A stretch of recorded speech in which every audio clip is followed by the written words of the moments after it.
Welcome back to the full battle review of the 3 Days of Gettysburg by GMT Games. Currently going to review the 5 p.m. turn for July 1st. Getting ready to start the 6 p.m. turn, getting close to dusk. Well, like I talked about last turn, the Confederates are breaking the left flank of the Union line. You can see Pender's division here has gone just amok. There's just a couple units left here in Stone's Brigade, Doubleday's division, that have moved back to the edge here beyond Warfield Ridge.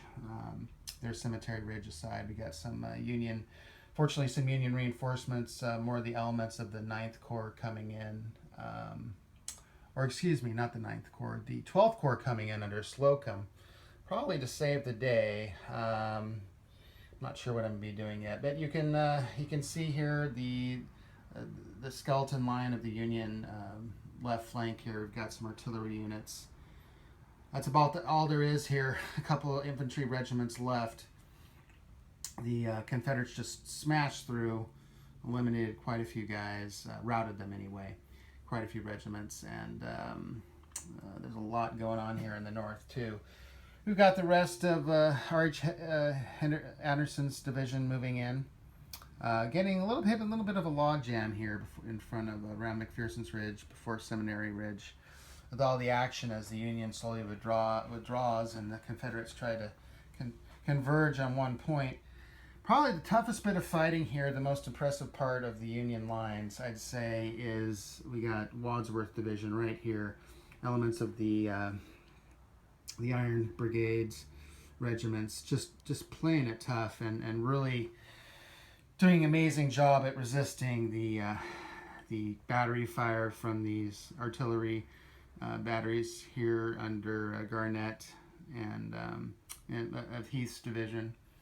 They're slowly inching back through Gettysburg. Well, they're about to enter, and we have Rhodes' division pushing hard again, routing several units. You can see there's not much left of Buford's division. Most of the Howard's 9th Corps of 2 division commanders of Barlow and Schurz, many of the regiments have been routed, almost all of them actually. It's a serious issue here. I think, fortunately, the town of Gettysburg might slow the Confederates down a bit so they can, the Union can retreat the rest of the way up here onto the historical defensive line of the Union Army at Gettysburg. We got Culp's Hill right here. There's Cemetery Hill, and of course up above is Cemetery Ridge. Moving over here to the Union right flank, we've got the elements of Early Division. Actually have been beaten back a little bit here. This successful counterattack launched by elements of Williams' division, McDougall and Ruger here, switched their brigades to attack, were successfully changed orders, moved in to attack the Confederate left flank, and really caused some damage here, routed quite a few units here from almost all of them actually from Hayes's brigade. And up here we've got Avery's brigade here that marched down from the north to try and aid and push back the advancing Union line.